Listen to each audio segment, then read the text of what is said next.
Yeah, very good win. I said 37-7. Defense was fantastic the whole game. I know we had the one play early. It wasn't even a bad play. We had two guys in the backfield with a chance to tackle him, and Stewart bounced off two guys, and he does that. I said we talk about all week. Every week on film he's done that. Like he took something out of nothing and turned into a big play, and he did it early. Credit to him. Our net defense was, I don't know, they had 190 yards on 64 snaps. That's hard to do. These guys scored 56 points 2 weeks ago, so. Again, they're way more capable than they look tonight. Offensively, not our best effort, very choppy. We got the number one, we talk about turnovers and chunk plays. We got the chunk plays. So you do the number one thing, it's not a bad night because we got the big plays. And any offense that scores points gets chunk plays. When we struggled scoring early in the year, we couldn't get big plays. Like now, the rest of the game wasn't great, but we got all those big plays. And they turn into points quickly, and that's why there's so many points scored in college football now, because big plays, and we're doing better and better job. And but again, we're kind of hanging 7-0. I don't feel like I feel good that we're going to stop them. I don't really offense. We're just kind of timing's a little bit off. We've missed hit a couple passes. We're kind of open, but a little better throw a little bit. And then, anyone who knows Cavaliers, man, like the dude is insane energy for Miami football. Like the guy does every single day. Nobody in this building works harder to try to help Miami football win. And he doesn't get reps. And he knows everything about everything. He knows everything about special teams. He's been begging to get on special teams for a couple years, but he weighs 100 and whatever, and he's tiny, and he's got some quickness, but he's not super fast, and he just relentless, wants to do, and he's on everybody all the time, and he's helping everybody all the time. It's just whatever. He was scout receiver for us on defense. Was ridiculous how much energy and effort he gave us to try to help us win games. And then you're sitting there and it's a big game and you're kind of just And then he's worked his way on ST, and there's probably guys that should be on there over him, but they don't bring it like he brings it, So he's passed up some guys that genetically shouldn't pass up, but welcome to life and what's important. And comes off the edge and smothers a kick. That's the game right there. And that's the game. That was the alarm clock goes off, and we rolled him from then on out. Life was pretty easy. So couldn't be proud of him, and I don't care if he ever blocked a punt for us. Couldn't be proud of the kid. Like that doesn't change what anybody in this building thinks of Cavo. Like everybody respects him. Like insane respect. Probably never saw sidelines happier, and not because there's a big play. It was a huge play. Like it was the game-changing play, just because everybody knows. Like nobody has worked harder to try to even be out there for that moment, let alone go out there and succeed. Like just an unbelievable, and so good for so many other kids, because you got 110 kids, and not everybody has Cavo's energy. Not everybody, and a lot of kids sulk and pout, and they're playing, but they don't play enough. Cavo never plays, never gets out there, never gets an opportunity, and he's working harder than everybody. And then he gets the opportunity, and he, and again, no one was surprised he made, like, it was just like, that's Cavo. Like he will run through anything, any day for you, and it doesn't matter, So, again, for him to have any moment would have been great. For him to have the biggest play in the dang game, that was the biggest play in the game by far. Like that was over. Like then the light we scored and it goes on, So, really, really proud of him. And again, huge in this victory. He's been huge in many victories, and no one even knows who he is. He's that guy. Like he helps his football team win games every week, and no one even understands it. So it was awesome. You mentioned the defense. You had a season-high 8 sacks tonight. Did you bring additional pressure this week, or is that just a result of We rushed 4 guys the whole game. We blitzed on the first drag screen. They got like 25 yards, and that was our only blitz of the game. So we rushed 4. Again, we're pretty simple. Our kids pretty smart. They play hard. They understand what good defense looks like, and we've got talented kids, and we sat there and rushed 4 and played coverage, and our 4 guys. And again, coverage was good. Again, the one sack, they try to run a double move on Mike Brown. Mike Brown ends the double move, and now this is a sack, Another sack by Cam Butler. Lonnie Phelps comes off the edge like 100 miles an hour, gets double teamed, but he forced the quarterback. It's just, again, sacks our team defense. Our kids understand it. When we're not getting sacks, is our rush good enough? No. When we're not getting sacks, our coverage isn't good enough. Like it all times up and works together, but we have those kids that we can rush for and play coverage. It's a lot nicer to not have to pressure people on all the third downs. And again, when you stop the run, and really second down's been third down, like that's been the theme all year. Central Michigan, Akron, like you go game by game, besides Eastern because they had a lead. So they kept running it, They didn't run it great on us, but they kept running because they had the damn lead the whole game. But every other game was like, second down, we're in third down defense. We just rush 4 guys and play good coverage, and those guys get after it and make a bunch of big plays.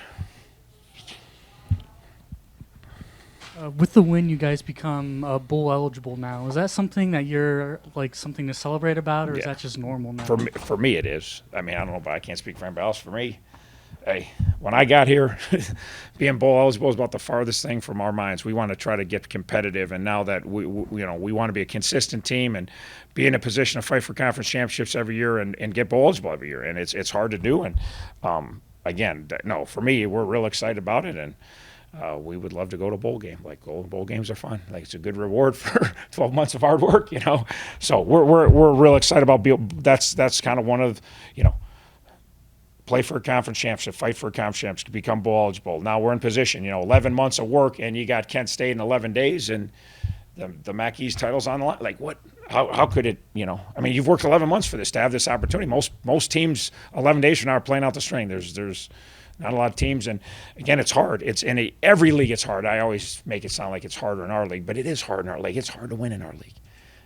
It's hard to win our league. Like, it's week to week, it's game to game, and you look at Northern Illinois and what they've done, and 100% props, because we know what that's like just finding ways to win. 1 point, 2 points. Like, the difference between first and fifth is about 10 points. So you got to find ways to win close games. We're a little proud that we've had some decent victories this year, which we haven't been able to do this. So we're getting a little better that when we play good and maybe the other team doesn't play as good as they're capable, we can actually have some games where we put our backups in the fourth quarter, which that was never part of the equation. So, but we're excited to be bowl eligible, excited that we're going to Kent State to play for a MAC East title and have that opportunity. And we're going to, like I said, just like we said last week, we're so close. If you work all these hours and all the time these kids put in, it's like, how do you not enjoy it? Like, you got to enjoy it. You can't get all amped up and all tight and all, like, if you're not focused and razor sharp mentally, then you don't deserve to win. Like, then shame on you. You got to be razor sharp mentally at this point in the year, and then you got to be confident. You got to be aggressive. You got to be loose, and you got to go play. Got to go play to win. Like, why do you work 11 months to go out there and just? We've done all the work. We know how to play good football. Can we play good football in 11 days? That's going to be the goal. It's going to be hard. The break. Last time we had a break, we laid an egg, right? I mean, that's reality. Like, no, don't say that. Don't bring that up. Why not? Last time we had a break, whatever we did, my guys weren't ready to go. We went to OU and 28-0, before our alarm clock went off, and we tried to get back in. So we got to learn from that experience. We can't come out. We got to be ready to go from the get-go. And they're a hard team because they can score so fast and so quickly, But we got to make them earn it. We didn't make OU always earn it in that game. So, but we're really, really, really excited where we are. We've worked really hard to get here. It hasn't been easy.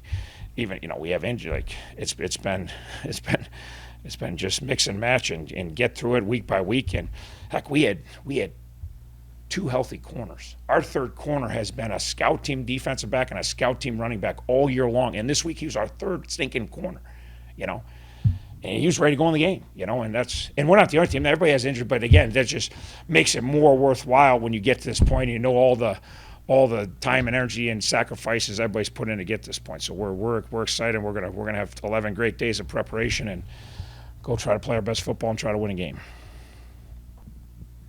You guys have reached 34 points or more last 3 games, 4 of the last 5. How much fun is it playing in this offense right now? It's amazing. We get everybody the ball. We're big on everybody being ready because multiple people are going to get touches throughout the floor of the game. So our communication has to be on point because we got so many guys coming in and out of offense. And, I mean, I love to see all my teammates do good. So it's been the last few weeks has been very fun playing in this offense, really.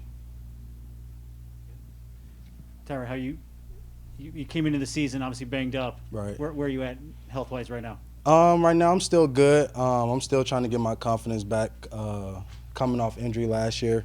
So week by week, my confidence is coming back. I feel pretty good. And it's just a day by day. I wouldn't say a day by day, but kind of like a week by week thing. Some days are better than others, but my confidence is definitely coming back, though. And finally got to the end zone. Finally. Felt amazing. It felt great. Good? Lucas, you good? right, Tyre, you're good to go. Thank you. Thank you. Yes, sir. How big did your eyes get when you were rushing the quarterback on that sack?